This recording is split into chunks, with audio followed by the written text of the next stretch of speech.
All right, we are live. Okay, well, welcome everyone. We are tonight having a progress meeting with our steering committee for the ZAP, that being the City Planning Commission. Thank you, members, for coming tonight and taking out the time for this. At our previous meeting on, what's the date of the previous meeting? I thought I had it in my head. July 18th. On July 18th, we did a presentation to the CPC as our steering committee on the second batch of the code. A lot of detail was provided at that time. We did a section by section overview, and we addressed some questions from board members at that time. However, there was a request to have some more time to dig into the code in more detail and have an opportunity to ask us some additional clarifying questions on the code. And that is the purpose of this meeting today. We're here to listen to your questions and answer your questions to the best of our ability, or if necessary, follow up with them if we can't answer them right away. With that, I am happy to start guiding us through a section by section of the code where we can raise questions on each section. But if board members have a different proposal in terms of how to proceed, I'm open to that as well. Okay, so we'll just start with a section by section. And with that, I'm going to share my screen and bring up the code.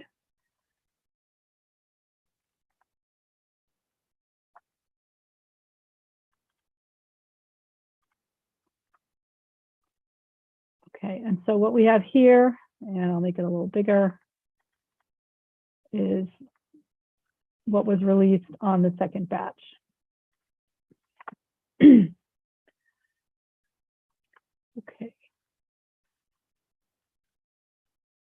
Now I'm trying to get my pictures of you guys so that I can see if somebody's, maybe Doreen or Kevin, you could sort of let me know if someone's raising a hand or something, because it's hard to see when I'm sharing here.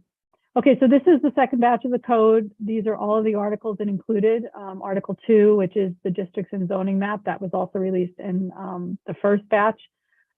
Use permissions, all the different districts, the use standards and definitions, the general development standards, accessory structures, and definitions and rules of measurement.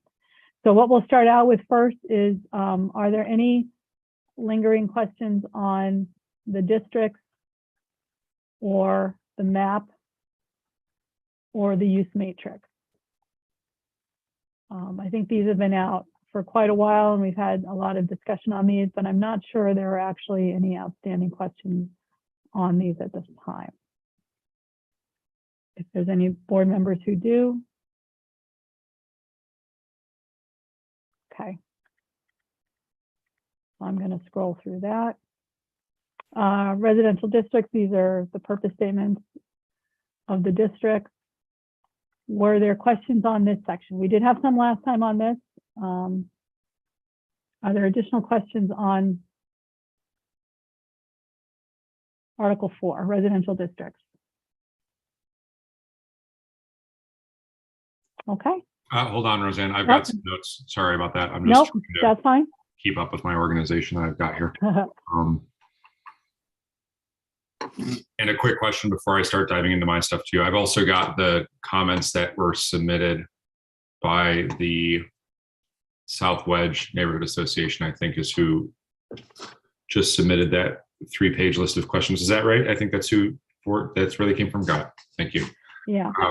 As regards that, I do have a concern. I don't really want to get into their questions tonight necessarily. I'm concerned about giving them priority over everybody else who's given us questions through the ZAP website and the other, like we had the small developers meeting, and we still owe you guys a meeting where we talk about the comments received on this batch of code, and we'd like to discuss their letter at that time with everybody else's comments. However, if you have questions that duplicate their questions, obviously we're here to answer your questions. Got it. That makes sense. Okay. Yep. Cool. Can you talk a little bit about the direction within frontage for any zones? I see, I'm looking specifically at 4.2, and I see residential district dimensional standards. and I see 20 feet per units for abutting public streets. Can we just talk through that a little bit? What the rationale is for keeping or for having that number, 20 feet per unit? For the townhouse? Yeah. Okay. Does anyone want to start, or should I start that? Well, the 20 feet was suggested by our consultant.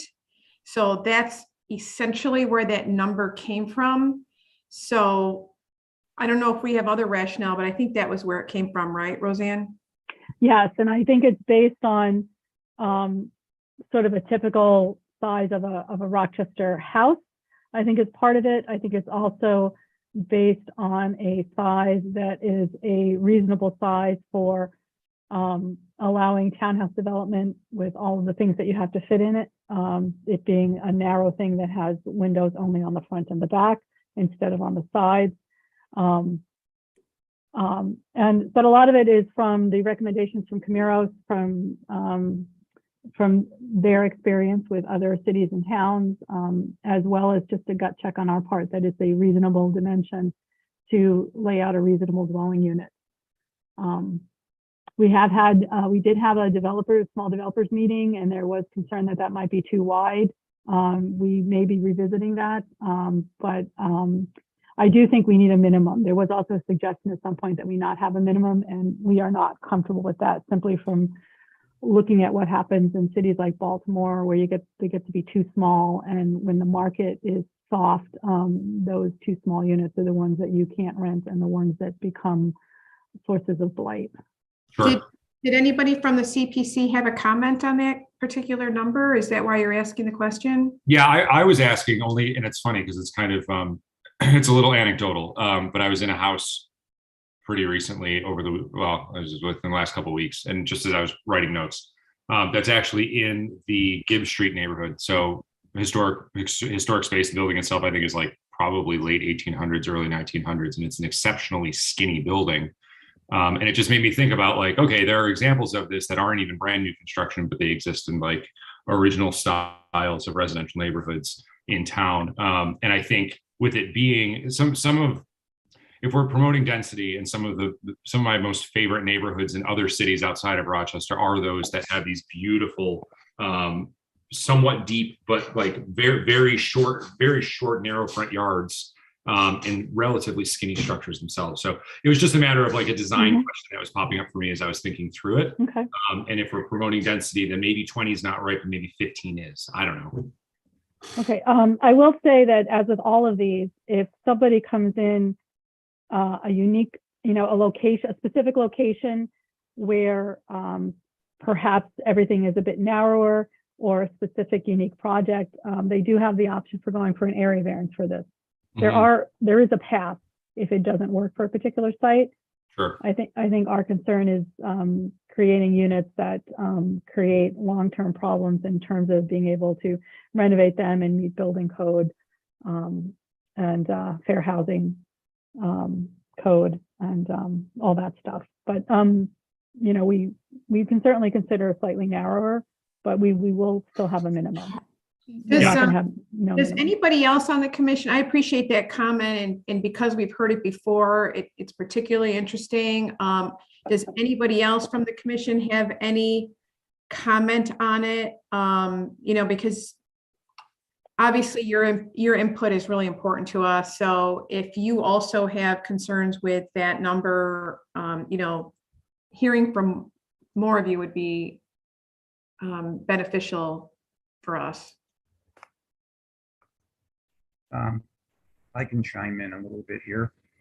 I'm thinking that the front of a townhouse unit, you'd have to have it wide enough for a vestibule and then a room, like a living room. So, you're probably down to about, let's call it 17 or 18 feet, 12-foot wide living room, 5-foot vestibule, 17, 18 feet. It's not a whole lot under 20 feet.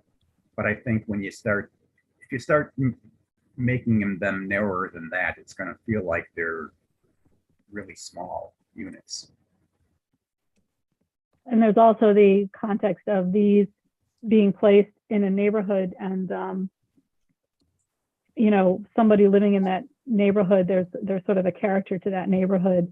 And for the most part in Rochester, you don't find much that's narrower than 20 unless you're in a specific neighborhood, especially some of the older historic neighborhoods. And I think in those cases, you know, there is the path forward, and maybe the house design itself is a little more historic in design, and that compensates for it being extra small. Or, I mean, it's just something that would be looked at, and I think it would need to be looked at if we're going to get really small. Yeah, this is Steve Rebholz. I don't think, I think 20 feet is a good number. And having a path, you know, for relief, you know, does make sense. But, you know, as Richard said, just to kind of fit between a vestibule and a stairway in a room, and then on the upper floors, you know, a bedroom and a bathroom or whatever it might be. You know, my experience in another city is that, you know, 20 feet is pretty typical for that kind of a thing. And I did actually have an apartment in a unit that was 16 feet from property line to property line. And although it worked, I didn't find it to be a very great, you know, an extra 4 feet would have made a world of difference. So, you know, having a guidance of 20 feet with a path for, you know, unique situations is fine. And I agree that, you know, there are neighborhood context, you know, to look at, but if kind of a typical city lot is 40 feet wide, not that all of them are, but many of them are, right? Yeah. And 20 feet is, you know, again, very typical for many cities. And I don't see, although, you know, encouraging density, I think 20 feet would probably be enough for that encouragement, and a path to, you know, for unique situations is fine. But I could see no minimum being a problem, and any minimum that was any smaller, you know, I'm not sure that it helps or really gets us to where we want to go. So I would support, personally, I support the 20, and you know, would want to make sure that if there's good reason for it, that there's a good path, you know, that isn't too punitive to do something less. Thank you.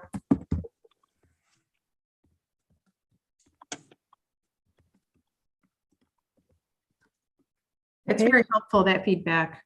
Thank you. All right. Do we have any other questions on the residential district dimensions? I think last time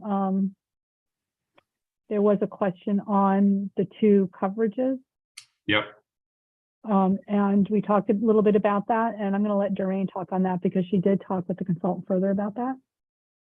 Well, the consultant has said that they like to, let me just give you some history. So in the 75 code, the 1975 zoning code, we had building and lot coverage. Then in 2003, as practitioners, when we were all sitting around the table, said, wouldn't it be nice to have that as one coverage? Because really it's mostly about stormwater management. And so impervious surface is really the important thing. So we condensed that from two numbers to one number in the 2003 code. And then our consultant came back with two numbers. So we questioned it, and they told us that the building coverage is good because it manages the massing of the building, I believe, or how much the building takes up on the lot. And they thought that managing the building size was important. And so they said, we recommend that you have a building coverage and an impervious surface coverage. So we've carried it forward, obviously. But we have gotten some comments that say, how come this is, why don't you just have it one number? And so you know, now that you brought it up, I'm just curious if you do have some opinions about that. I can answer a question with a question before I answer with a statement. Do we happen to know within HDR neighborhoods, the average lot size as compared to MDR and LDR? Do we know how much the lot sizes differ in each of these spaces on average in each of these districts? Because 55% of 1,000 square feet is different than 55% of 600 square feet. Yeah, yeah. So we've done some lot size analysis. Kevin, do you recall, did we break it down by district, or are we just looking citywide for general lot sizes in the city? It was a citywide look, and I suppose we could overlay the, excuse me, the LDR, MDR, HDR district boundaries over the top of those patterns to start to see something emerge. But we don't have that specifically right now. I'm looking for a map right now that maybe we could peek at if it would be helpful. Thanks, Kevin. And to give you some insight into my thinking on that, it doesn't, when I'm looking at HDR having the same coverage, maximum coverage, aside from impervious, which is suggested at 70% for a handful of the designations, but it's the same as MDR, which is also the same as some LDR. My logical brain makes me think that HDR should probably be lightened in terms of maximum percentages. And by lightened, it's the inverse. It means that the maximum would be a higher number, and thereby allowing a little bit more coverage or massing or whatever it is in those spaces. If you want to get a sense for not just density of people, but also density of structure in the neighborhood, that they could take more space on each lot. Yeah, I agree with that, Brad. This is Steve Rebholz. And also in HDR, I could see, more instances of parking, below the structure, more reason to allow more coverage from a building standpoint.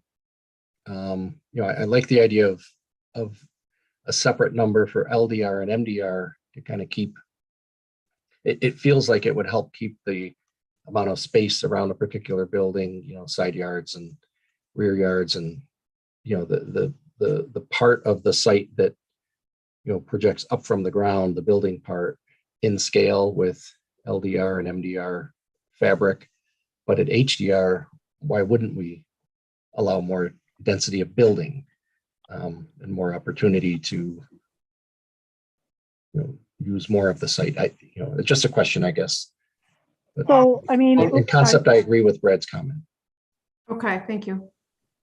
so just to make sure I understand what you guys are saying, because for me, the impervious surface number is about stormwater management and other things. And for me, I could see them being the same for everything, because we need a certain amount of green space on any site, anywhere, to handle that runoff. But in terms of the building coverage, allowing for a denser building coverage, more of that to be building as opposed to driveways and paving and other things for HDR, raising that number. So if I look at it that way, having two numbers is good, because it allows us to treat them differently. But I'm not sure that's what you were saying, Commissioner Flowers. So I might need some clarification there. Yeah, Roseanne, I think you're on the right. I think that makes sense to me, the way you just summarized it. That if Okay. keeping them separate, it creates like, there's a maximum impervious that says like, hey, to Mr. Developer or whomever is like doing this thing, you get to build a structure and you can go up to 7, maybe the number's the same, maybe it's 70% in HDR, but it means that you just can't then have any parking on site. Right. And Or you that's build their it in the call. building or under the Right. building. Right, exactly. Okay.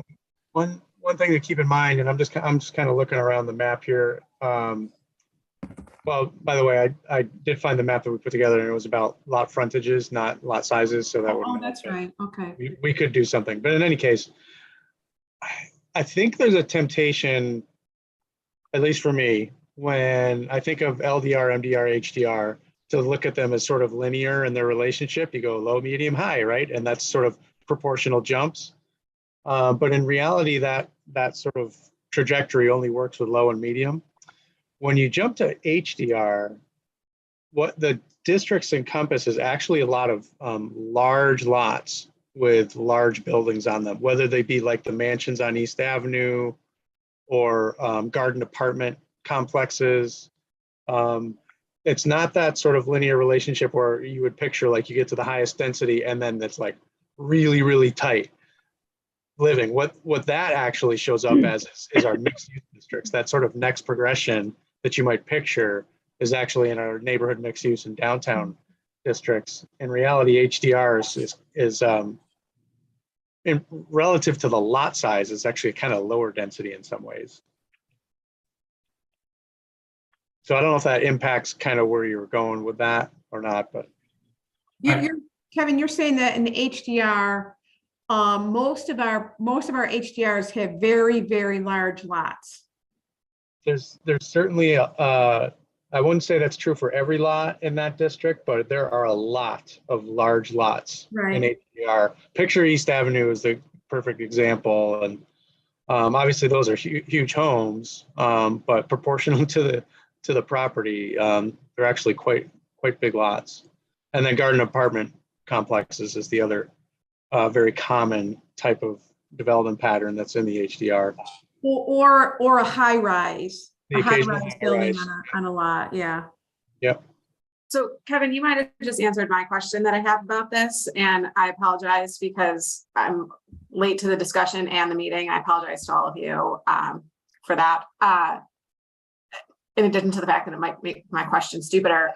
But so I'm thinking in response to Commissioner Flowers' question, if we have kind of a high rise or more density on the lot, I guess my reticence to co-signing that comment is, do we have enough like space still for extra refuse that might be generated by the property or things like that if we're decreasing the remaining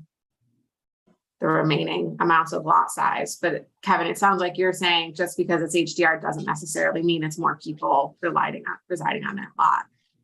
Yeah, I mean, you might have more people per square feet of the lot because there are some, in some cases, some really tall buildings that fit in a lot of people. But honestly, the tallest buildings are again, falling into our mixed use districts. But with an HDR, there's just the occasional tower.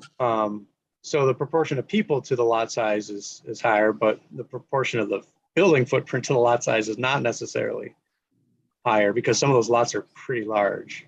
I don't know if that makes sense.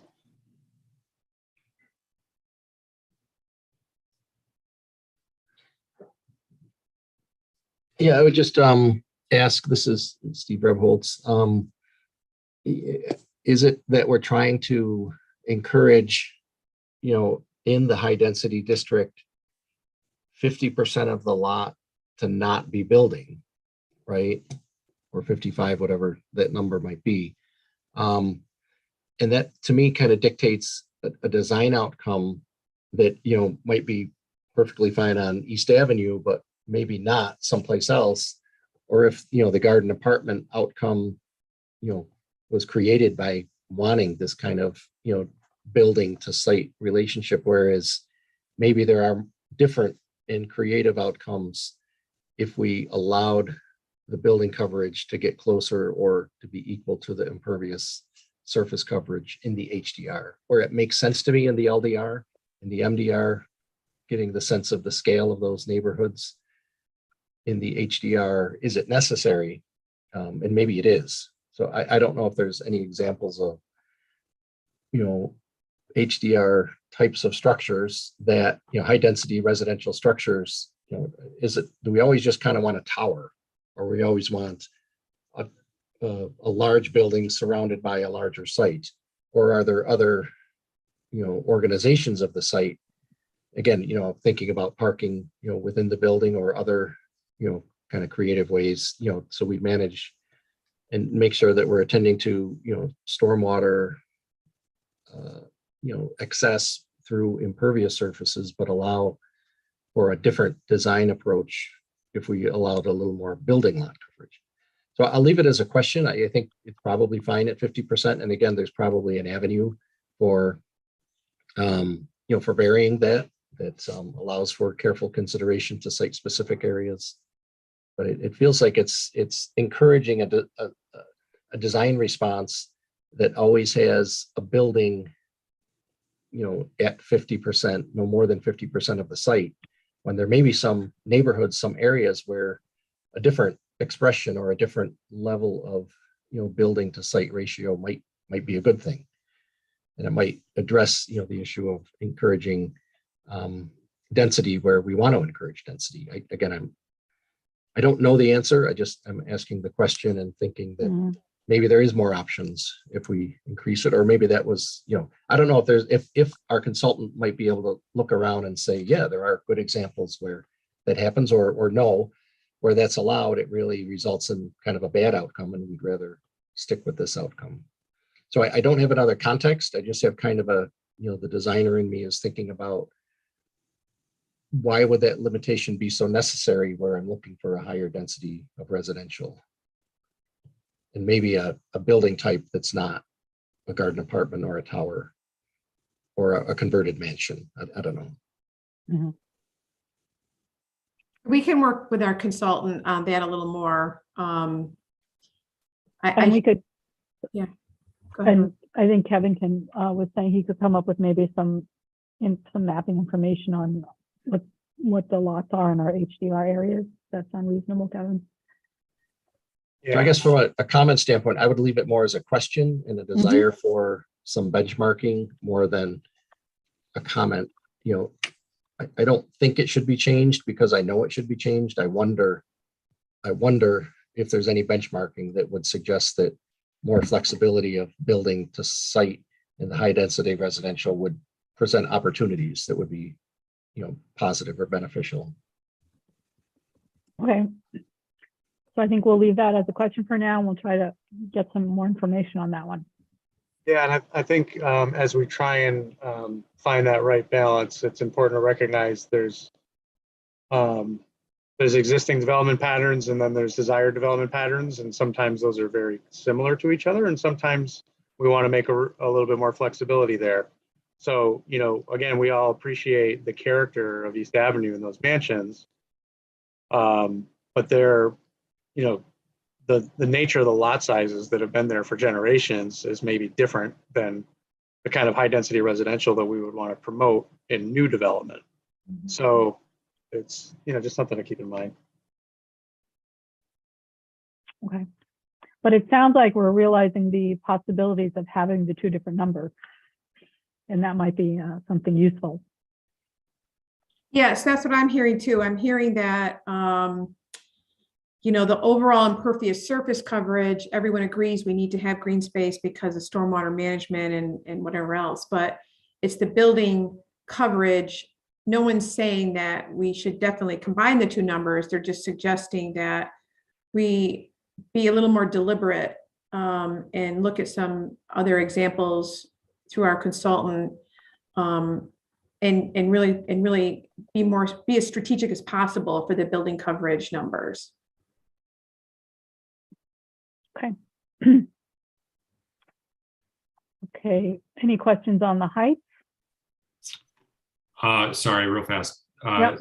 I'm seeing minimum interior side setbacks 5 feet across all districts, but then I see a minimum total interior side setback at 15. So that would mean that each one would need to be at least 7.5 on average, which would be higher than both the preceding number and the International Code Council number, which is just 10. So I'm curious to know what the rationale was there, or if it can just be harmonized.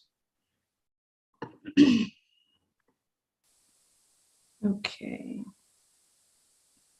So this very much is what we have now, the 5 and 10 and the combined of 15.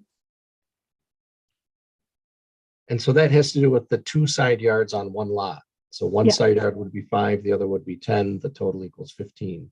Yeah. So it's not necessarily saying between the 2 lots, you couldn't have, 5 and 5. A 10-foot separation, right? It's not dictating what happens from one lot to the other. This is specific to one single lot. Yes. That's the way I'm reading it. Yes. But So so you- it could be 5 and 10. It could be, as Commissioner Flowers said, 7.5 and 7.5. This is really designed around Rochester, and the 5 and 10 comes from the driveway being on the 10-foot side.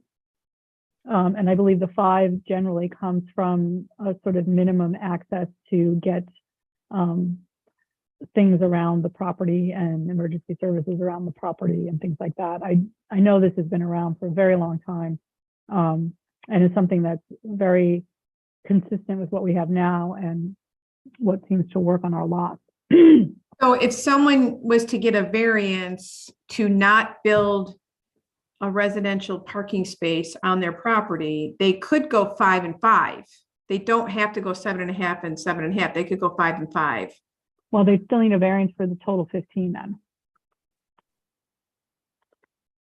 And is that your point then, Commissioner Flowers? Yeah, and I'm not trying to make it personal, but like my house is on top of the house next to it. I'm in Cornhill. I'm on top of the house next to it on one side, and I have a driveway on the other. My house burns down. I want to rebuild it, and I decide not to do a driveway. I don't even know if I. it would severely limit me in this particular situation of like how I could rebuild this structure just based on what the existing lot size and coverage is. If I didn't do it exactly the same way, but it just seems limiting to me. When I was thinking about it in that context, it just seemed funny that there was one number that seemed standard at 5 and 5, and then the other one was like 15. I was like, wait a minute, that's more space, that's more separation. That's all. I was curious about the rationale and just Yeah, and I think this is one that just for example, we struggle right now with many houses that do not have the 10-foot, and these houses were built when people did not want cars, and now the people that do want the cars, they can't get a driveway in there, and that's why we have so many applications for front yard parking. And for me, I would be concerned to go less than the 5 and 10 and combine to 15 for that very reason, that I think we're just creating more future front yard parking requests and battles to deal with front yard parking.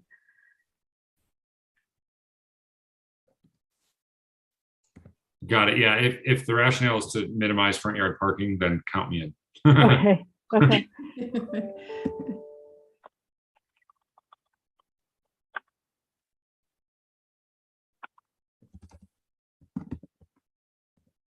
Okay.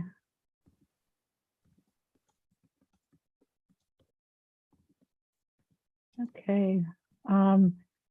Do I need at this point, would this be a good time to explain what the reverse corner side setback is? Are people still confused by that? No? Okay. All right. So then we have our corner side setback, our reverse corner side setback, and our minimum rear. There's any questions? And then we go into design standards. So these have been changed from the current code. Hopefully you guys have had a chance to look. In the current code, we have that you must meet 4 out of the 6 criteria. And this gets to be more basic orientation, facade design, fenestration design, roof design. And I think that and then we have the diagram. Any questions on these? So it shifts us away from that context-based design standards that we have now to more just generally good design practices for residential construction. This should allow changes to streetscapes for those who are more interested in not matching what's there. So again, as Doreen pointed out, right now it's very context driven. If your roof is different than the other roofs on the block, you've got to, you out of the 6, you've got to meet 4. That ends up not being that easy if you want to change things significantly, something more modern. You don't want double hung windows, you want casement windows, things like that start to add up pretty quickly. So any questions on this one? And I don't know if you can hear the vacuum cleaner, but hopefully it's not too disruptive. I can't hear it, Roseanne. Okay. Is this, I don't know if this is the appropriate place to talk about transparency, and feel free to shake or nod if it is or isn't. Well, fenestration design is transparency. We've got transparency here. And again, this is in residential districts. Right. So, but we do have minimum transparency, and we have minimum transparency for non-residential developments in residential districts. Sure. I think, well, it's funny because I think this is a side statement about transparency. I'm big supporter, very happy there are windows in like pretty beautiful, sizable windows. I'm specifically thinking right now of all of the Union Street development. I was a little miffed to figure out that we're actually just looking at a parking lot. That kind of stinks in a couple developments, but it is what it is. The other thing is when we have beautiful windows and then I don't know if there's any sort of enforcement on covering them in vinyl. And I think Covering them in what? vinyl. So great that we have to put a bunch of beautiful windows in these brand new builds, but then we see users cover them in some sort of vinyl, be that for privacy purposes or advertising purposes. There's like a rash in Rochester of like, oh, you need more signage, you need more advertising. Let's throw some vinyl, some like, and at that, some poorly designed vinyl graphics on the windows. And it just looks noisy. But that's all. I don't know if there's like a way we can also address that, because I think they've become kind of a de facto space to put more signage up just because they have more windows there. Yep. So that would be in the sign section, which we're developing now. And you'll be seeing that in the third batch of release code. And, you know, the code, you probably won't see much difference in terms of the limitation on window signs, which is you can't cover up, what is that, Roseanne, 20 or 25%? Yeah, I think it's 25%. Yeah. More than 25% of the window. And yes, violations are all over the city. You know, it's an enforcement issue, and it's long been a difficult thing for inspectors to deal with when they have all health and safety issues that are backlogged all through. And then, you know, it's hard for them to get to, you know, window signs. So I hear you, and there's code already written for that. And it's just a matter of not being in compliance. Cool. That makes sense to me. Thank you for clarity. Okay.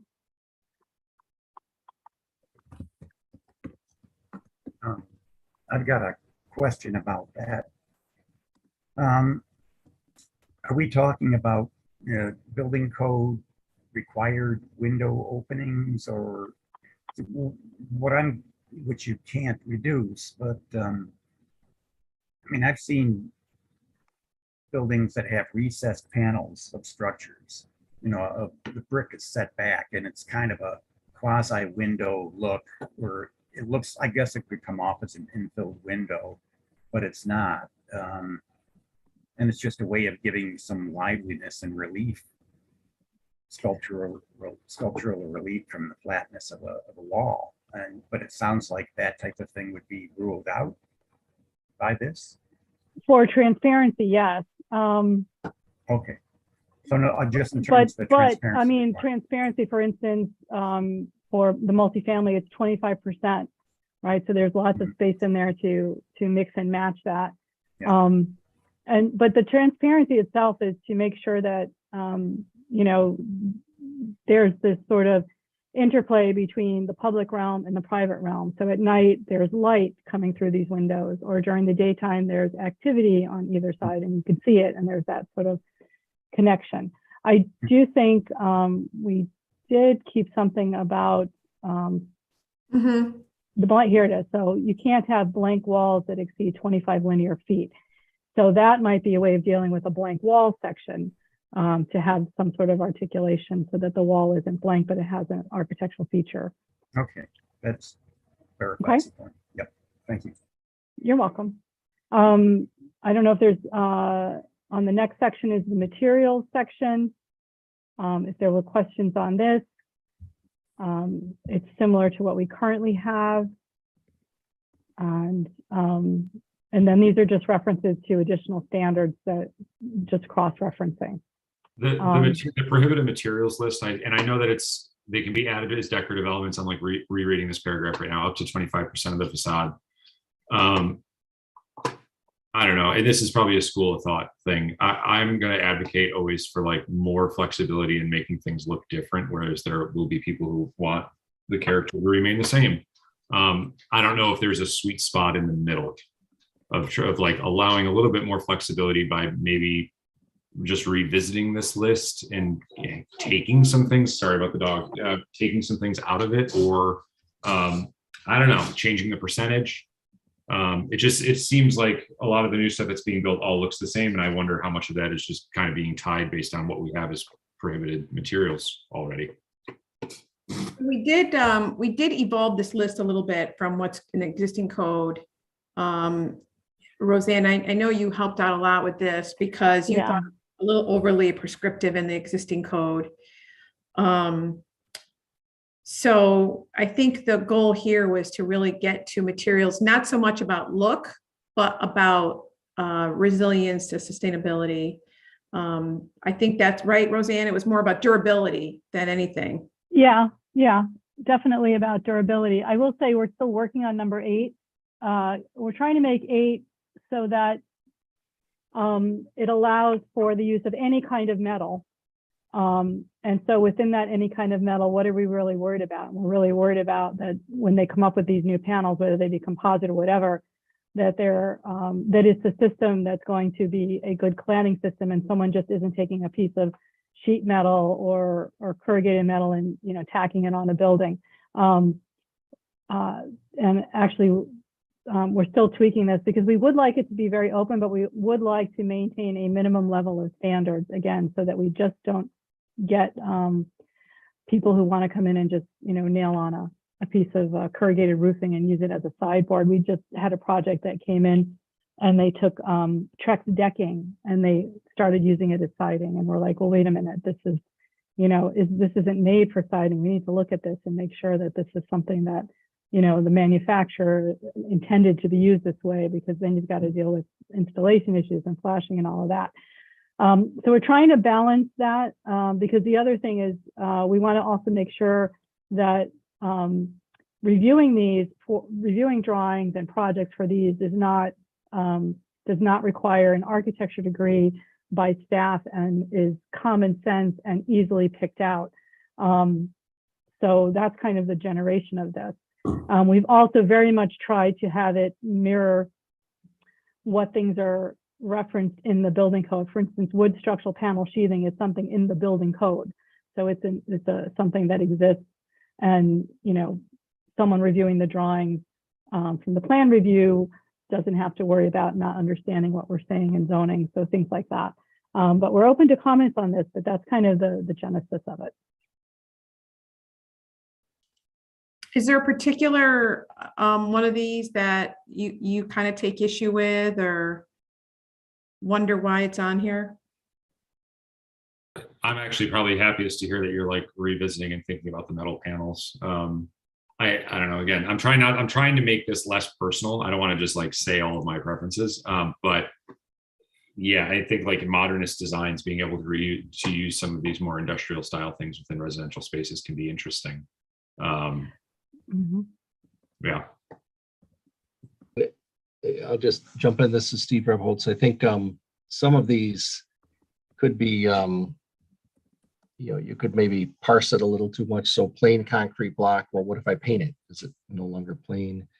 And I think there can be some very, as Brad said, creative use of exposed aggregate concrete. So I think, unfortunately, we know we just don't want, bad looking concrete, but there can be some very good looking concrete that would fall under the category of exposed aggregate. Yeah, So Steve, it may just mean that we need more technical review of the terms we're using. I think you're right, Roseanne. Some of the terms are industry standard and others may need a little more tweaking. Yeah. And I think, again, this is our baseline. And so part of it is, there are some beautiful exposed aggregate concrete wall panels, but the majority of them are not. And the majority that we see people trying to put up are not. And so the idea is, okay, so there is if you come up with a design and you want to use this beautiful exposed aggregate, you can come in for a variance on that. And then there's a chance to look at that and look at the project and look at the use of it and decide, this really is different and worth it, and we should let it happen. But so it's that balance, we're always trying to strike that balance of providing a certain amount of openness, but ensuring we're not going to get a certain thing. And by the way, that is just in the residential districts. When we get further on, we do allow the exposed aggregate. So So these are you know, kind of the repeat offenders, it sounds like. It is, there Things- are repeat offenders. Yes, definitely. The pretty- plain concrete block. The mirrored glass is a reflection of just, you know, trying to get away from the birds smashing into them. The exposed aggregate, there's certainly the sort of cheap tilt up. We're trying to avoid that cheap tilt up look. Or I shouldn't say cheap, harsh, brutalist look. The ephes above the 8 feet, that's really a quality issue. Same with the plastic. Again, not including light transmitting plastic. So if you're doing cow wall or something like that, that's not prohibited. You know, vinyl, I think, is a quality thing, although that's always talked about extensively. And then again, 8, we're working on 8, trying to have some restrictions on metal, but allow for, you know, part of this is open-ended because, you know, if somebody comes up with some new composite, as long as it's some sort of, you know, manufactured design cladding system, you know, we're like, go ahead and do it. You know, give us a manufactured warranty cladding system and you can do it. Otherwise, you know, then we get into just, yeah, we get a lot of, I mean, I've only been here since October, but I've looked at a lot of garages that they want to do OSB on or, you know, corrugated metal. So again, in the residential district, because it is residential district, we are trying to have sort of some minimal quality requirements here. Yeah, that kind of answered my question because I know that we as the cities are pushing a little bit for the tiny houses and other sort of, I guess, sources of residential units, and this is probably going to be affecting it. But this is only for multi-family. Multifamily. That's good. Yeah. You answered. Yeah, multifamily. So, you know, single family still has the most freedom of anything to allow for individuality. But when you start to get to the bigger multifamily, it gets to be more of a concern of a minimum quality and contextual situation. That makes sense. Okay.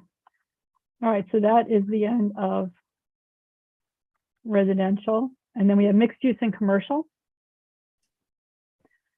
And so first we have our description, and then we get into our dimensional standards. I don't know if there are any questions on these charts. Just let me know when to stop if there are questions. Anybody have any comments on height for the commercial districts? Because that's new. The maximum height is new. Right now we have no height limitation, so you could build as high as you want.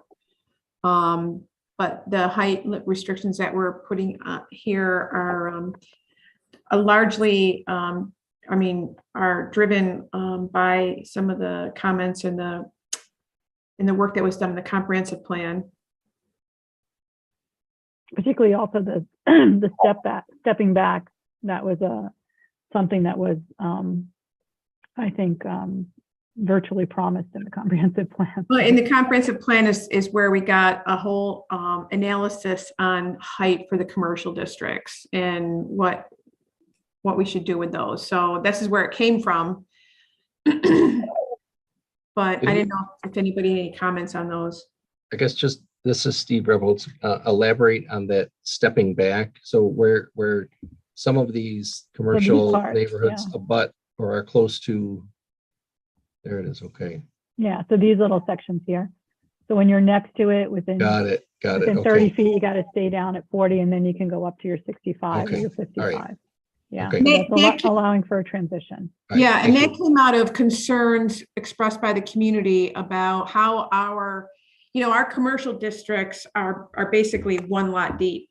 And then there's a house right next door. So the concern was by allowing, because, we didn't have height maximums before, but people didn't really realize that because, we are usually begging for height in the city of Rochester. So now we're putting these heights in there, height limits. So people are thinking we're extending them, but we're not. We're really putting a limit where there was no limit.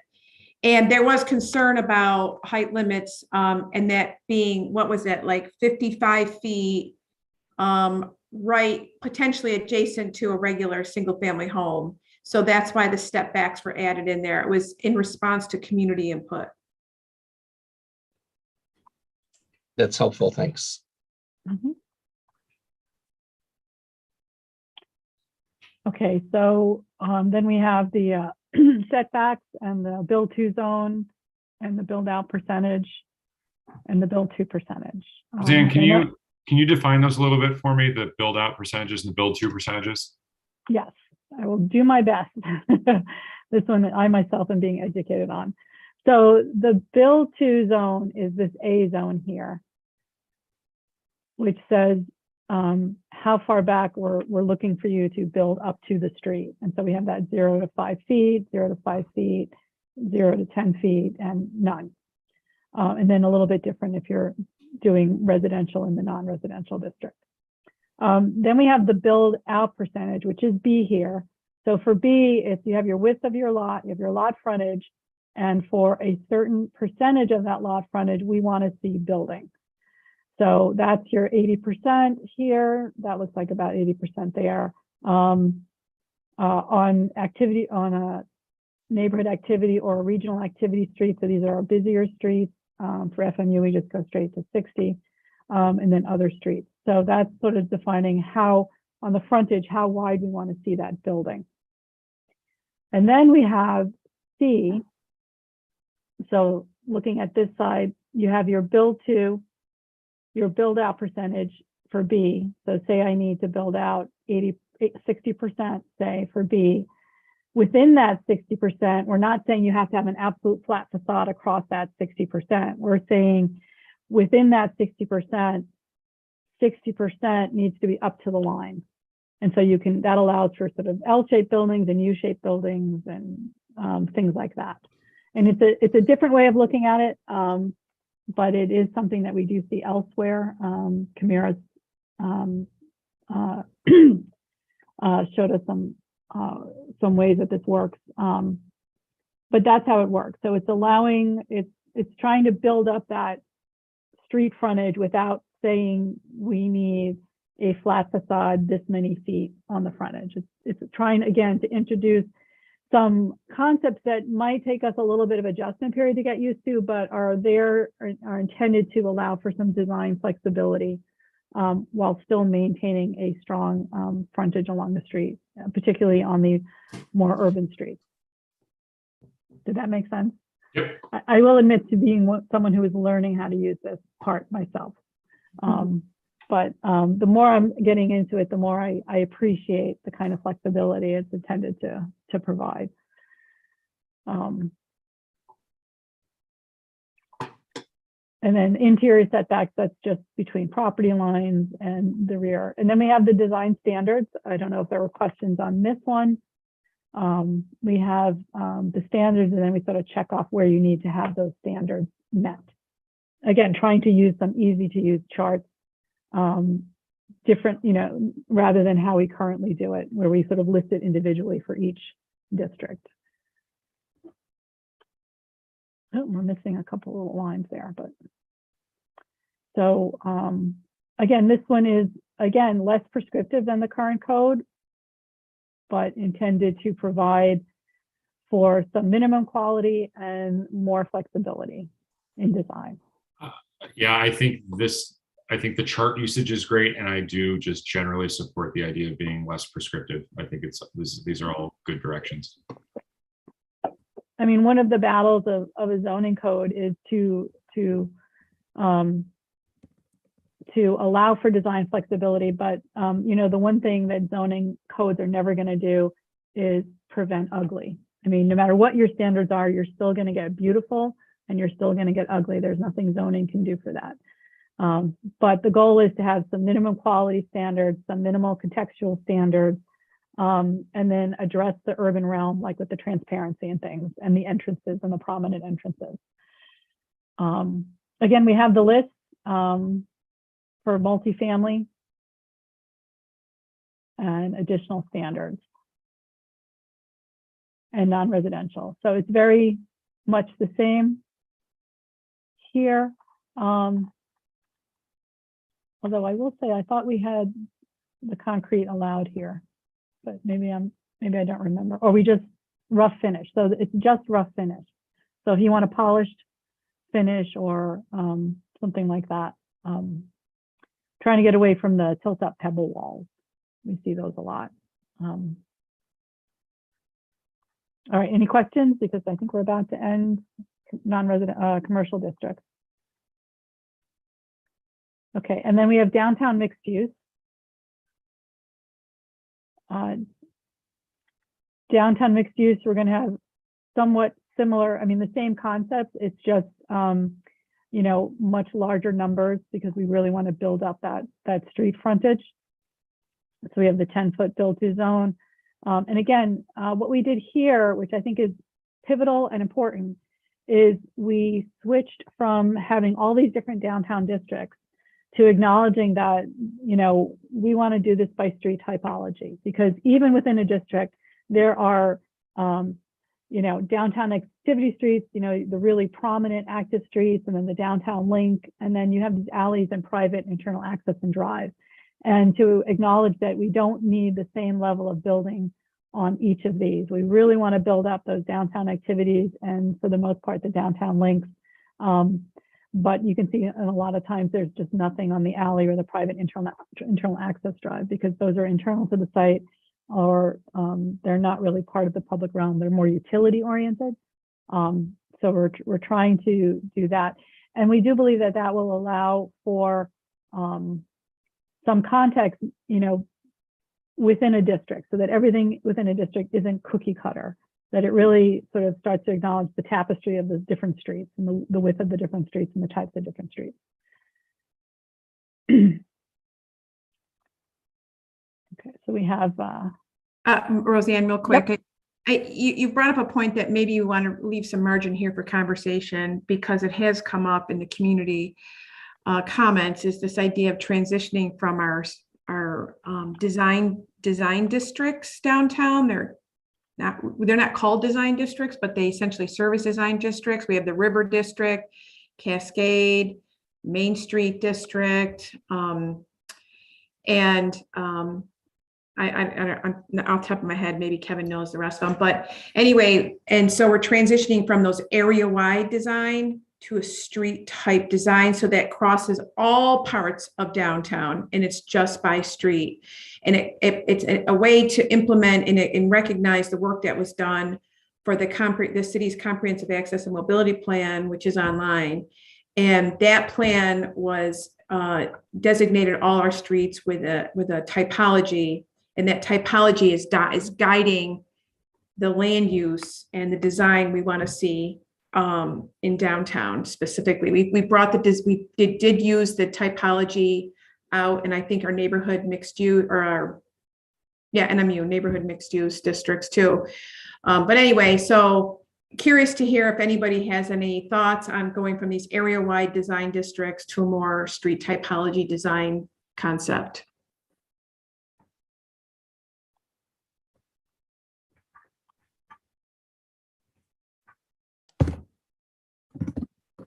Not really. Like the approach. Okay, Yeah, you like the approach? It makes sense to me. And I would just ask the question, because we've been living with the other version.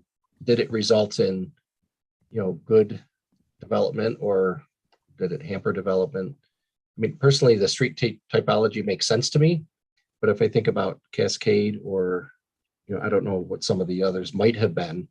Yeah. Maybe there was some success in some places, and yeah, in other places it really didn't result in much of anything. I don't know.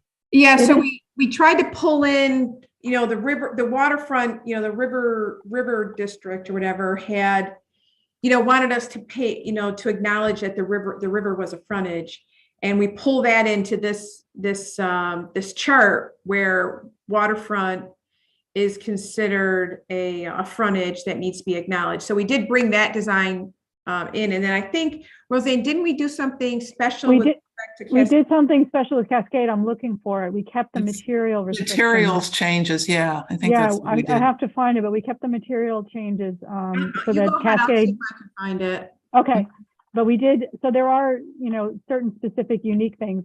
I think, the three things that come to my mind that balance this out is, one, we made the Grove Street Residential District a residential district. So we acknowledge that as a specific, unique place in downtown. We also kept material restrictions on Cascade, the Cascade District, to acknowledge that is very important in that area. And then we added the riverfront or park frontage. So I think those three things sort of balance the switch to the street design. For the others, if you look at the existing code and, all the list of requirements, they're so close. It's like these very, minor, it's mostly the uses that are different. It's not really the design elements of those downtown districts. It's mostly the uses and things like, well, I shouldn't even say that because it's most uses indoors, almost all uses indoors for most of them. So the sort of need to distinguish a lot of those other than height sort of goes away, with the exception, I think, of Grove and Cascade, and acknowledging the river wherever it is, in whatever district it's in. Yeah, so if you look in the section on materials for the downtown mixed use district, letter D, the last thing under materials talks about within the Cascade Historic District, the two primary building facade materials in any development or redevelopment project must be brick and glass. So we really restricted materials in the Cascade Historic District, because that's why it was a design district in the first place, is because it's so uniquely brick. So that's why so we did acknowledge that. Roseanne, could I have the map up? Could I share my screen to illustrate the difference between the two approaches here? Yep. Okay, you should be able to do it. Thanks.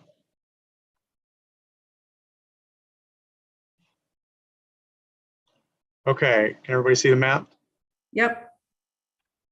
So this is current zoning for Center City District, and which is these different colors are the sub-districts that we have in place. And then if I switch over to this map, this shows you the street typologies, the proposed approach with the color coding over here.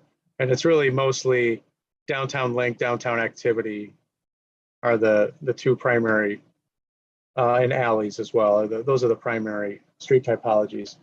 And so if I could be sort of critical of my own profession here for a moment, I look at this map and I think this is pretty cool, but it's really kind of the difference between clever planning versus practical application and practical zoning here. And I think this is kind of a really interesting approach, because you start to have like, oh, this has its own identity here in the East End, or the Tower District has its own identity, and it's kind of cleverness, but it's not really practical when you actually apply it. So I think we've talked about how this approach is just more practical in terms of applying standards across downtown in the biggest areas that stand out as being truly different. I think we've handled that by putting Grove Place and medium density, and having some specific standalone regulations for Cascade when it comes to materials and things like that. So that I hope that map view kind of helps with that perspective. And we pulled the waterfront, all the waterfront standards too, into the design standards.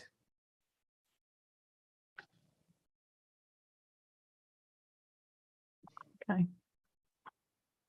Are there any questions on that before I take the map off? Okay.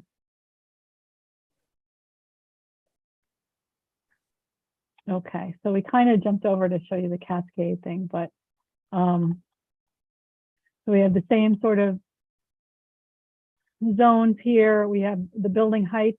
Again, it's based on street and max. So these are minimums. Again, trying to get some height on some of these streets. But unlimited height in the DMU. again, we have that sort of qualification that if you're next to an LDR, MDR, that we want to acknowledge that. But we're saying if it's a park that we don't really need to do that because the park itself kind of makes that buffer zone. We have the first floor demarcation line. That is based on some dimensional research that we did in zoning to see what our sort of Rochester typical demarcation line is. These are explaining some of the standards. Minimum setback from any lot line abutting other districts. So again, we want to have a little buffer zone when we're abutting a different district. Again, but that's mostly focusing on LDR and MDR. So allowing for that transition. We have some options here when you get into the really big buildings for passage designs to allow sort of passages through buildings. And again, part of this is when you're downtown and you do the, like for instance, on Plymouth Street, when you do the really long townhouse developments to make sure that they don't get too long so that people are having to walk too far. Again, trying to limit it to a typical block length. We allow for the building recesses. And, whoops. Yeah, I mean, the building recess, the building tunnels, those are excellent design features that we want to encourage. And we want to acknowledge that they can also be designed badly and they can become caves or tunnels that feel unsafe or don't contribute to the street activity. So we just wanted to make sure there was some good design around those. And then we have the design standards. Again, these are significantly pared back from the prescriptive CCD code, which I assume people are familiar with, but if anyone wants me to pull it up to sort of illustrate what I'm talking about, just let me know and I will do that. And again, looking towards some of the basics, the orientation, and again, checking off where certain things are required. Fenestration, facade design, fenestration design, roof design. Are there any questions on these? Okay. And again, just a graphic illustration to help people understand and the materials.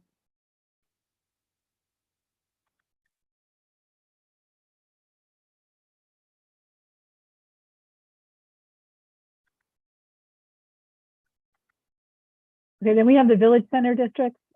These are as close as possible to what they currently are, but just using the new terminology in some cases. But for the most part, these are just taking what is an existing code and reformatting it to align with our new use of charts and other things. There really should not be much that you would consider a change here. But if there are any questions, we can answer them.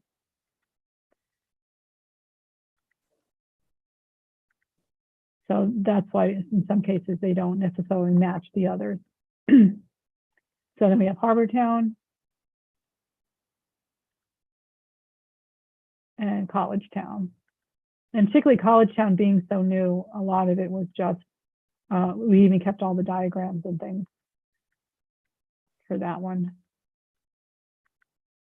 And you can see these are just notes for as we finish the processes part of the code and the parking part and the sign part. These are just notes that we need to cross-reference them in there. And then we have the Marina District. And this is right out of the current code. This is just copied over. Oops, did I go too far? I see bicycle parking. Oh yeah, this is the Marina District. So. Yeah, this is really long, Rosie. It's a long one. It's a long one. I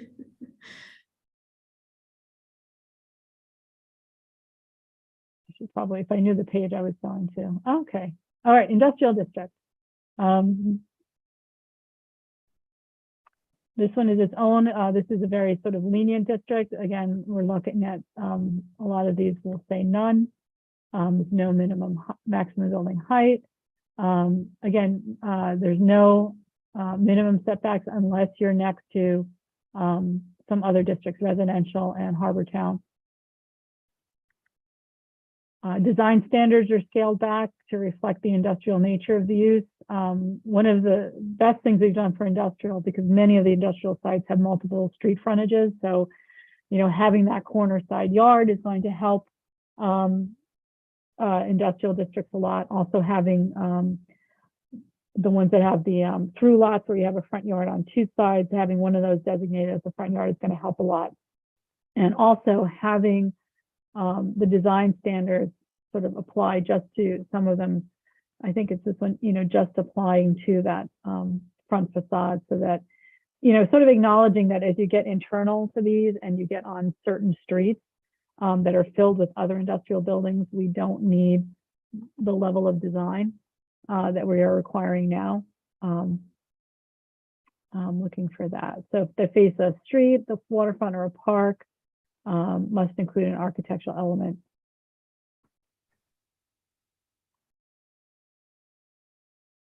Buildings must be designed with consistent building materials and treatments on all facades along a street, not classified as an industrial link or industrial local or along the waterfront. So we're acknowledging that when you're on one of these, chances are that you're going to be similar, sort of scaled back, limited transparency, industrial design buildings.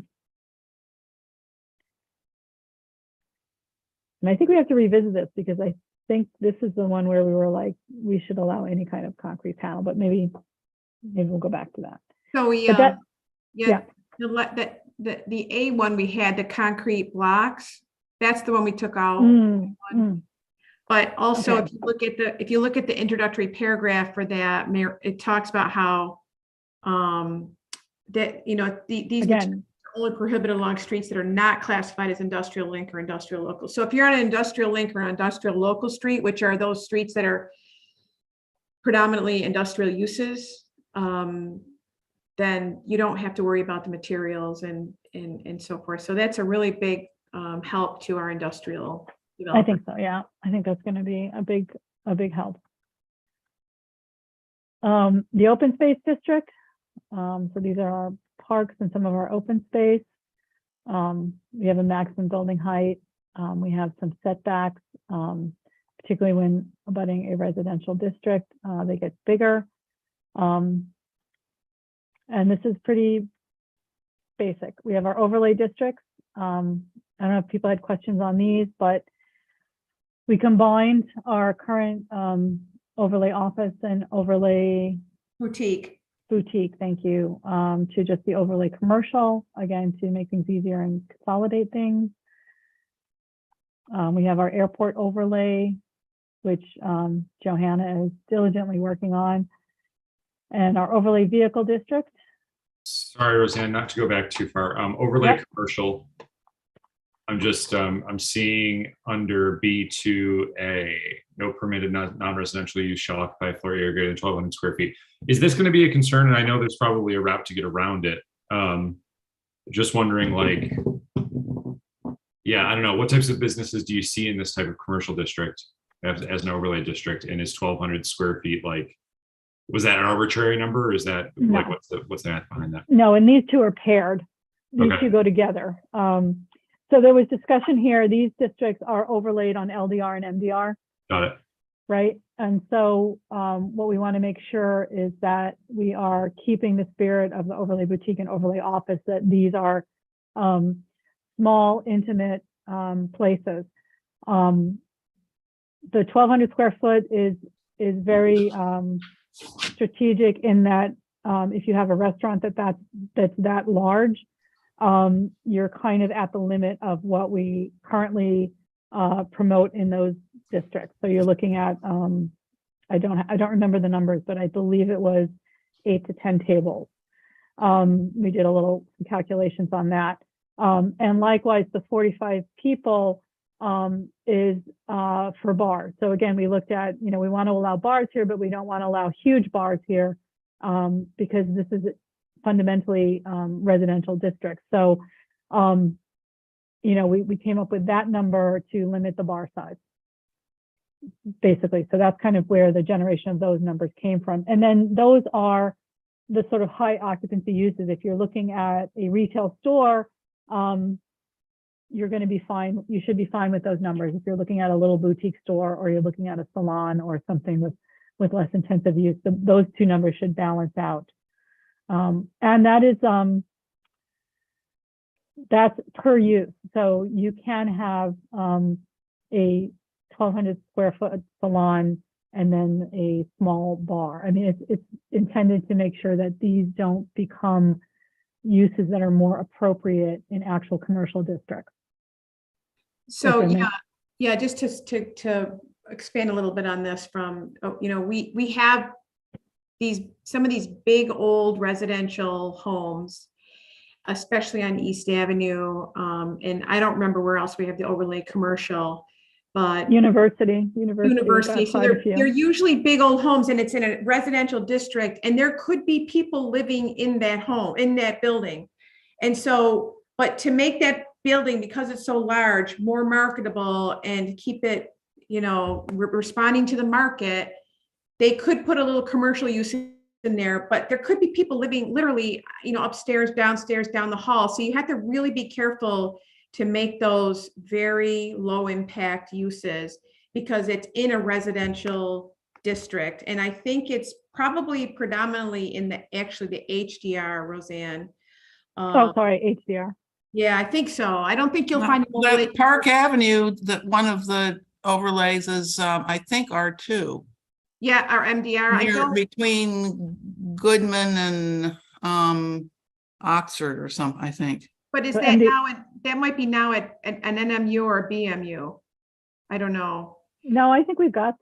I'm pretty sure we have some MDR for these. I don't know. We'll have to go back and look. It could be. We just tried to stay. In areas where we thought that mixed use residential or mixed use district was better, we put that in there. But in places where we felt like the residential character was the predominant character, then you leave the residential use, but you overlay some small, low impact commercial uses over that. So it's really about the exterior character of the building and the area around it.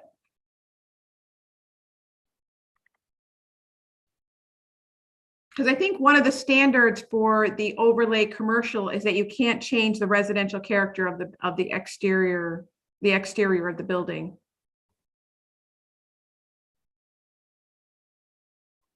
Okay, any other questions on this? All right, I'll move on.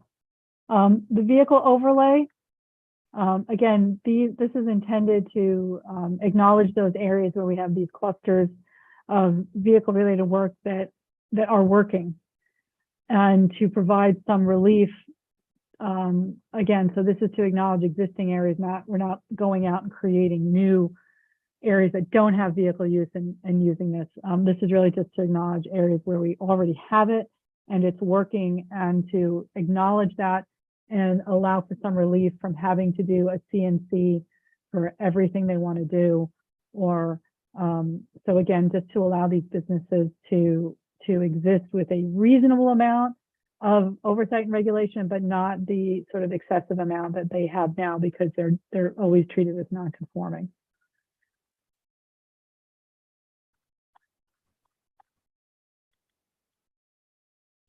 So then we get into our use standards and use definitions. Now, this was also released out in February, this section, so I don't know if you had a chance to go through or if there are questions on these. But this is something that's been around since February. This was in batch 1. Yeah, this was in batch 1. And again, I'm just going to go back to the first page. So the organization is residential uses, commercial uses, other uses, that's the museums, the educational, sexually oriented business, and then we have accessory use standards, temporary use standards, and use definitions.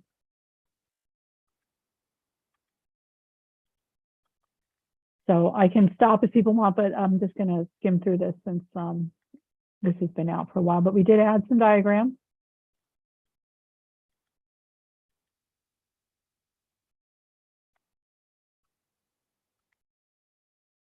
Oops. Something there. The blue, the edited, the track changes that you're seeing in here are changes that we've made since it was released in the first batch. And they are largely generated by public comment and maybe CPC comment. I don't remember all the changes, but that's why you see some edits in these.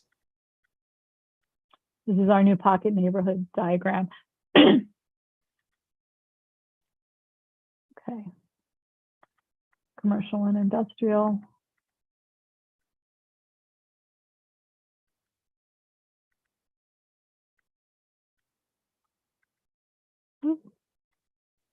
Parking lot, yeah, okay. This is one I think that generated from here. We talked about this after the first one. Having a stricter lot coverage for ancillary parking lots. The short term, the vehicle. And then, oh, let's see. Oh, community garden, we've done some updating on that.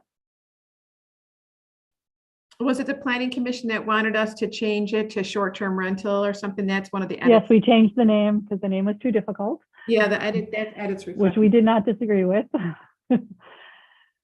Urban Farm, still editing that. I think Urban Farm is going to be edited until we actually deliver it. But again, trying to come back and be more consistent with other sections of the code. Accessory uses.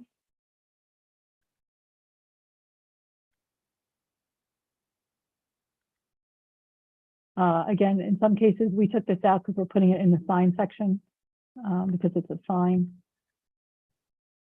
Temporary uses. And then we have definitions, and we've been tweaking these a little bit. And a lot of the tweaking, I would say the tweaking of definition came from some really, really helpful feedback from the community, because sometimes you're reading something and you think it makes perfect sense, and then they come back with, you know, if I read it this way, it means this, and is this what you meant? And it's like, no, we have to fix that. So hopefully you've had a chance to go through these, and again, if there's any questions, I can stop and we can talk about them. And then general development standards. So we have on-site. So this more or less replaces in the current code, the applicable to all districts stuff.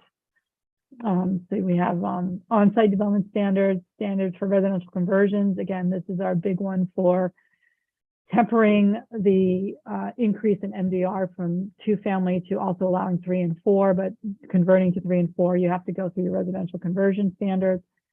Exterior lighting, fences and walls, refuse, mechanical equipment, permitted encroachments, and performance standards.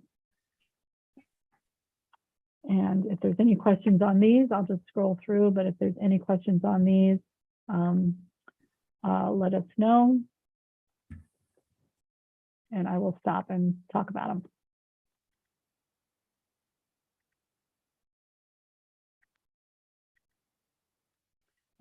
This diagramming in the fence section is invaluable because I end up sketching these diagrams frequently in our fence permits. So that's very helpful. And permitted encroachments. So we have our chart of what can be permitted. So for instance, an accessibility ramp is a permitted encroachment in the front yard. It's a permitted encroachment in all the setbacks. Whereas if you get to decks are permitted encroachment everywhere except the front yard. So you can't put your deck in the front yard. Exterior stairs and fire escapes. Gazebos, again, you can put them in all of these, but you can't put them in the front yard. So again, using a sort of simple chart form. That chart is so much, as a practitioner of the code, it's so much easier than the way it is now. It really is. So much easier. It really is. We've included some modern things that no one's ever, that totally were never around at the previous code. So the idea of a power wall is there. The greenhouses are there. Quick question. Are the no's prohibited or are they through variance? So a no is not a prohibited encroachment. So to do that, you would need a variance. A variance, got it. So there's a way around even if there's a no. Yes. Got it. Okay, There generally always should be a path forward, even if there's a no. cool. Thank you. And then the performance standards, the noise, the glare, the vibration, the air quality, water pollution, hazardous waste, odors, fire, drainage. We did get some comments on this, that it might need to be more in line with what the county and the state requires. So we will probably be relooking at that. Just to make sure, not necessarily changing it, but just checking to see that we're consistent. And then if we're not, to look at how we might need to change it. Accessory structures. So the current code is a bit difficult in distinguishing between structures and uses because they're all in the same chapter. So we've got this separated out now. We have accessory uses are with the uses and accessory structures are here. So this regulates accessory structures. This is all general for everything first, and then we get into some of the specific ones, the ham radio, the apiaries, the aqua. Oops. Back to accessory structures. Sorry, Roseanne, I don't mean to keep. Nope. I'm reading some notes. I had been having some conversations, and somewhere along the line, somebody was thinking that this says that accessory dwelling, like guest houses, are no longer allowed with this definition. And I'm not able to reconcile that on the fly, but I just had it as a note of something to discuss today. So that would be an accessory use, the guest house. And so we would need to look at, again, a guest house would be a dwelling unit. And so we would need to look at how many dwelling units, and correct me if I'm wrong, Doreen, but we would just need to look at how many dwelling units are permitted. So dwelling units, we don't distinguish if it's an in-law apartment or a guest house or a rental unit. It's just the number of dwelling units allowed on the property. Now, if you are permitted on the property, so say I have a 2-family in an MDR, and say my property includes a house and a garage, and say I meet the conversion requirements and I can put a 3rd unit on top of my garage as a guest house.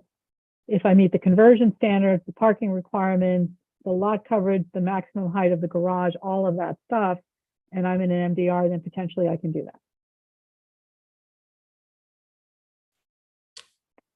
Say I have a very large piece of property and I'm an MDR, maybe I can actually build a guest house. So I'm looking, okay, that's struck. I think I know what they're talking about too, to build on what Roseanne is saying. So yeah, the old code had that weird guest house thing with it allows a requirements. guest house, but it doesn't, not including kitchen facilities. So it's not really a dwelling unit.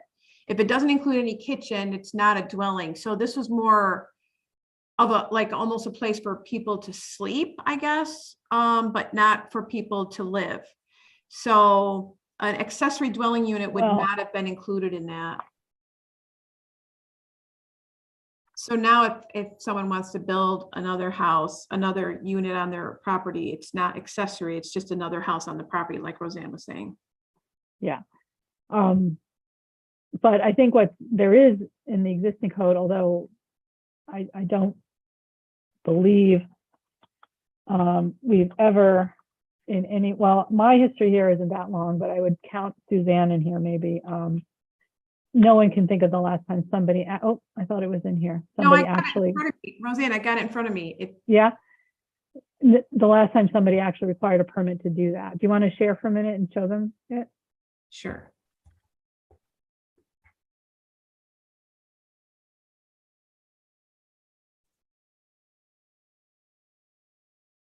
So this, can you see my screen? Yep.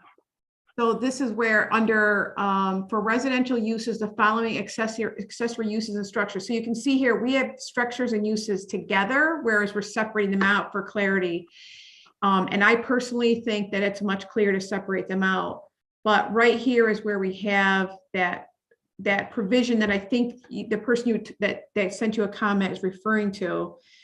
And they may be confusing this for an accessory dwelling unit, but it really isn't, if you can see here what it says. Okay.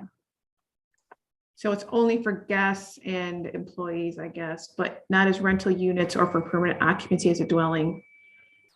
Thanks, Train. Okay.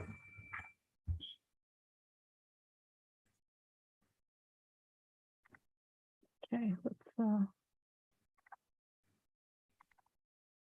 and like I said, I've never come across a permit for that. And when I asked around here, I was told no one has ever. I never had permit it for that. I never in my 17 years in zoning ever had anyone ask for that. Okay, other accessory structure questions?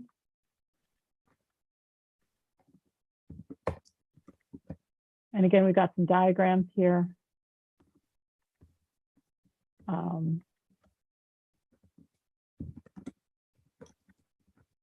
Satellite dishes, solar panels, swimming pool, wind turbines. And then rules of measurement. Very important section, at least for staff, so we know what we're doing. Making sure that everything is clearly defined. Sorry, I'm Yep. catching up. Donation boxes G in, this must be, what is this? Is this still 15? Yeah, it's Accessory structures, yep. 15 too. How would this impact and just to be specific, the food without bombs, or food not bombs donation, little vestibules that are in front of people's yards throughout the city? Would this make them then prohibited? If it says that you can't put them in the front yard, they can only be inside? You're talking about, so we also have those like little library boxes that have showed up. So those are, yeah, same, yeah. So we have chosen at this time not to regulate those until such time that we think that they become a problem or we start reaching a scale that we need to deal with. We are not addressing those at this time. So we're not specifically regulating them. Yeah, are you saying specifically the libraries you're not regulating? Because this, Well, let me say the little tiny things that are popping up. It's interesting. We did have a section on this, and the idea, I guess, from speaking from my own sort of zoning point of view, having to regulate and permit those, I think is problematic, and I'm not sure at this point in time if those require regulation. Now, that's not to say at some point in time, if somebody starts abusing this and they become like, you get something that's a really big scale, we may have to at some point say this crosses the line and is now a donation box. You know, it's become the size of a Goodwill or a Habitat for Humanity or a church, you know, donation box. Having this in writing, if somebody wanted to take fault with the food not bombs donation boxes, I'm just playing devil's advocate here. If this is written it this way, I'm sure somebody's going to read it and say they shouldn't be, like, get them all out right now, and like somebody could raise a stink about it. I wonder if we should make a definition for donation box. Yeah, and that definition should size or include some something. concept of scale. Yeah. Yeah, let's do that. I agree with that. Okay. Clarity to that.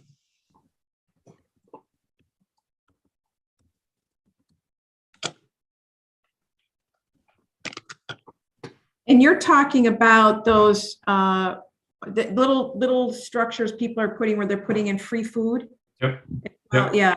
And yeah, typically, yeah, they're around. I mean, we've got one really close next to the Flying Squirrel over here. That's definitely on. I mean, yeah, it's a corner lot, so it could be frontage, but they're often in front of people's houses. Yeah. Okay. Yeah, So I think if What's the we, typical size of those, what would you say? Probably 4 feet tall, 2 feet deep, and maybe 4 feet wide. They're like 2 chicken wire doors that open up with like 3 shelf levels inside. so, again, sorry, making some notes. Yeah, I'm taking notes. Okay, thanks, Frank. But Are they you know, thinking permanent? of Are that- they movable or what? Right. I don't know. I'm not involved with the organization. I'm just connected to them and knowing the work that they're doing. So I'm not sure what level of legitimacy they went through with the city, but some of the people I've talked to said that they had walked through some stuff. I don't know what that means though. It's kind of like I'm a couple of degrees removed from it. But at the same time, I think that they're doing important work. Should they do it legally? Yes. And it's an important work. I would hate to see it like all of their things get like thrown out because of the definition of a donation box. Yeah, so you know, from my perspective, those smaller, I consider them temporary structures, unless they become problematic, and it depends on how they become problematic. So if it gets to the point where one's not being maintained, I think we're going to have odor issues. I think we're going to have other issues that are going to allow us to address that other than regulating that as a specific structure or use. At least that's the intended goal. Okay, that's a good point. Thank you.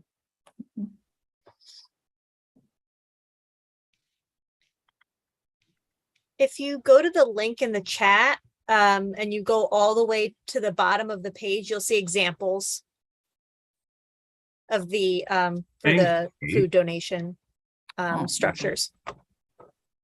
Thank you. That's helpful. Yeah, thanks, There we Kate. I know there's one like that in front of the South Wedge Mission, and I think the 490 Farm Right. Community Garden has something like that as well. And I think when we get these, you know, and it may take a little massaging, but, you know, a community garden will also allow a limited amount of sales. So those may be different than these because you're actually selling things. So I think the fact that it's donation, the fact that it's small, the fact that it's, I don't consider it permanent. Again, I think if they become a problem, we'll deal with it then, but more than likely that problem would generate different ways of dealing with it, like dealing with noise or odors or smells because they're not being maintained or something like that. So it was something we talked about and decided we don't really want to be creating this sort of use, particular to these sort of things that are evolving from people trying to share and give back in these small little ways, not small, non-permanent ways.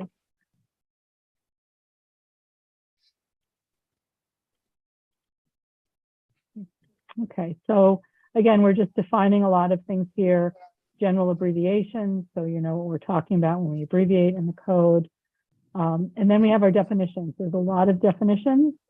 If we have some nice little graphics to go with them. Some things that we end up with confusion on, you know, what is the building line? What is the building line? Oh, look at that. We have a donation box. So donated clothes and household items. We may want to add something about scale here and permanency.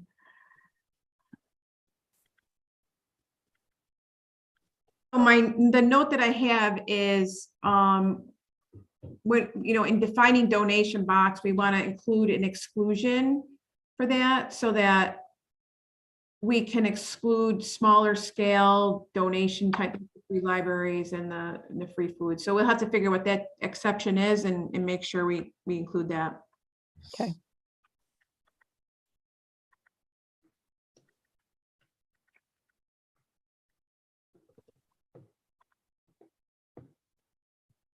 So we got our porches. If I remember right, one of these is Drains and one of these is Joanna's porch. So. Hey. Well, you know, you need inspiration, right? Hey, You need yeah, something for the my diagram. legacy. There you go. But we do get, it's interesting because we need this kind of diagram because we do get people who interpret the definition of a porch much differently. Okay, so lots of definitions and then rules of measurement. So in a lot of the design guidelines and other things, we talk about average of the block or the block frontage. And so we need to define what those are when we're talking about those. So we've got some diagrams to help with those. What is block frontage? Again, these new concepts that we're using now, the build-to zone, the build-out percentage, the build-to percentage, they're explained in greater detail. You know, they have that little diagram back at the actual chart for reference, but they're also explained in greater detail here. Building coverage, building height. Another thing that staff struggles with, and I think applicants struggle with, is how do we measure height based on different roof styles? So now we have this sort of nice diagram that helps us establish that. Grade, the different types of lots that we refer to. And again, the corner lot versus the reverse corner lot. So the corner lot has the narrow side on the street with the other lots, and the reverse corner has the narrow side facing the side street.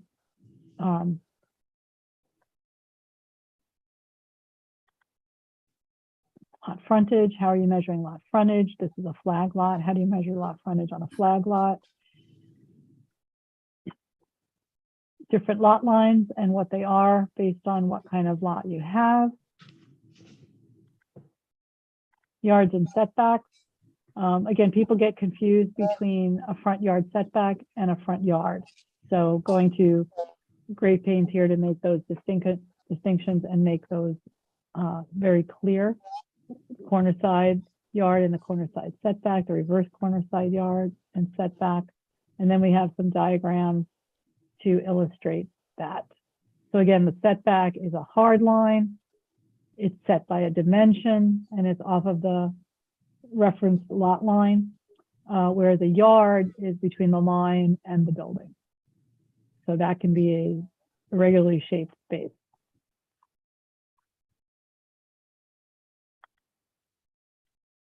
Oops. Down to the end here. The different setbacks, so the reverse corner side setback, which allows a bigger space here when you're transitioning from a building here that's fronting here to a house here that's fronting here.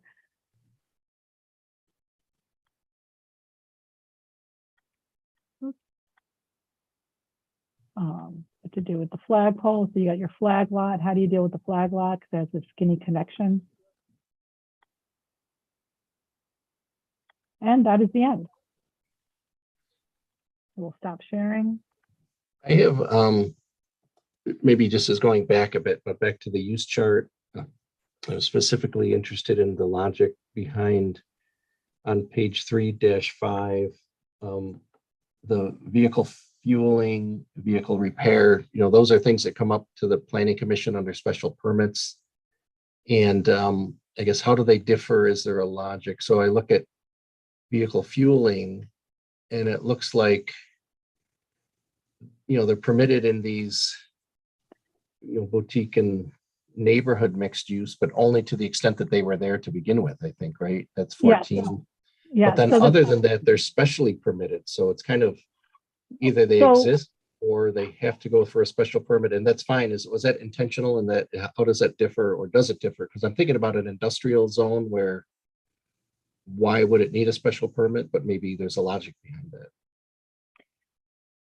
So I think I'll address these because, so the idea here is, again, to allow them where they already exist so that they don't become non-conforming. So that every time something happens at the gas station, they don't have to go through a CNC or other things, but that they're only permitted based on note 14, which is only in existing fueling stations as of the effective date of this code. So if you had If you were trying to put one in on a site that didn't currently have one, this would basically be a white box. You would need a use variance. Right. Okay. Similarly with the special permit, this is allowed via special permit if it's already there. Excuse me. I'm not sure about the rationale of the special permit in the industrial, to be honest. So I don't know, Doreen, do you have or Kevin, do you have a recollection? Or the of- RC. I mean, those are kind of the most intensive commercial and industrial. I mean, it's not, I don't mind it being a special permit. I'm just trying to understand the. Yeah, I think you're right. I think that is kind of questionable. Why wouldn't we allow it in an existing fueling station as well? I think the idea is that if it's not in an existing fueling station, they're actually prohibited for those two. The other ones. What's they're only 18 is a allowed footnote. Yeah, whether it's new or a reoccupancy of a vacant one, it's going to be a special permit. It's not going to ever be prohibited. So that might be why. So it's. My But that guess is seems that like they're not permitted anywhere unless Yeah, they but- exist already. And that's probably a good thing with the direction the world is headed. But I'm just, when I think about our industrial zones and our kind of the heavy duty commercial zones, the RC. Yeah, I think what we would do, I think if we were to change that, and we'll have to talk about it, it would be permitted in an existing facility, and then specially permitted if it's not in an existing facility instead of prohibited. Okay. I think it that would be P/SP. It would be green. it would be green. I think It would that be a I think that makes P/SP. sense. I think that makes sense. I'm going to make a note of that. Yeah. And then similarly with the vehicle repair, I guess the logic there, permitted in the IRC, there's a footnote to the industrial. I mean, isn't that where we kind of want the vehicle repairs in those zones? Well, let's see what 9 is. It's 9. Oh, so 2 repair bays, 10 is 3, and 11 is 4. Yeah. So that's where we see that. So why limit 2 in an industrial zone? Wouldn't you? Have the larger They- number in the industrial zone. I don't know. I mean, it just feels like 2's pretty small and the industrial zones are pretty wide open. So just a question, Yeah, Yeah. that's a good question. you know, where do the, you That know, was the vehicle eight repair. bay Monroe mufflers and Midas, where do they end up in this version? Hopefully outside the city of Rochester, but if they were to be here, wouldn't we want them in the industrial zone versus some of the other ones maybe? Well, I don't know. Doreen wants to give her speech about trying to preserve our industrial land and not have other Right, uses okay. taking that up. I think that's All right, part of it. okay, Yeah. all right, okay. Although what Well, I I will gave say the is speech. vehicle repair is also, when we talk about having good jobs, vehicle repair jobs are good jobs. They pay well. True. So we might want to reconsider that and talk about that. Well, vehicle repair in industrial complexes too. I mean, people can drop their car off for repair and walk to work. There's some advantages to maybe having it proximate to the job generating districts too. Yeah. So we'll have to look at that. Were there other Steve on the use chart? No, just, I mean, those are 2 that kind of crop up in our special permits a lot, and I wanted to Mhm. see if there were significant changes or a kind of a theory behind them that would help when they ultimately come before the commission. Okay. And then we had that vehicle fueling station on, where was it? Was it recent? Goodman, yeah, Goodman and The one near the cinema? Monroe, yeah, where, we had to waive the front yard parking, but you kind of always have to waive the front yard parking on the fueling stations unless we're ready to. So within the special permits, are we always going to be looking at those waivers, or are there districts where, I don't know, that where the, Well, we're doing the neither- parking neither now. of those were an RC, right? Yeah. That was a neighborhood mixed use. And it existed today, but we did have to waive the front yard parking. on that fueling station. Mhm. I think that's probably going to continue. I mean, we haven't released the parking yet, but Mhm. I don't believe we're going to just, as of right, allow front yard parking. I don't really see that Okay. happening. I can't, we're not done with it. So maybe there is something that compels us to do that. And of course, when that comes out, we'll get comments on it as well to see if people agree. But I think, When it comes to fueling stations, it feels like it's always going to be a waiver. So it's specially permitted. So we kind of have to consider that if it's, if it makes sense, it makes sense. But then we have to waive the front yard parking. So I think where we end up not having to deal with that is if they don't have to go for the special permit in the first place for a pre-existing right, okay, fueling station or pre-existing repair station. So I think the reason you're getting it is because it's vacant and it's been right, yeah, non-conforming and it's coming back to you for a special permit. So if we're trying to, in the new code, trying to get less non-conformities. So so I just put a note to that effect here, that we have to look at that to see if we can keep them from having to get a special permit if they're pre-existing. okay, but I also think even though it's something you're doing frequently with the special permit, I still think we want that oversight. So we want you to actually look at it and see, do they really need it? And yeah, most of the time they do. Mhm. But I think it's still worth having that sort of oversight and public comment as a check to make sure that we're not missing an opportunity to improve it in some way for the new ones that come in with a special permit. Right.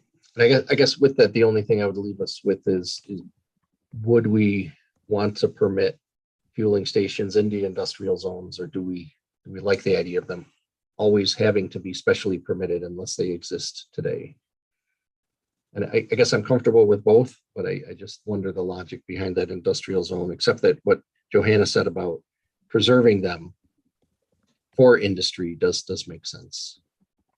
There is the additional issue, just keep in mind that, there are some potential environmental impacts from fueling stations. And, Right. There are regulations now that make it less likely that you have leaks, I guess, Mhm. from underground tanks, but it's always a bit of a risk. And I don't know if that's another reason that we don't want to necessarily allow new ones without some substantial oversight.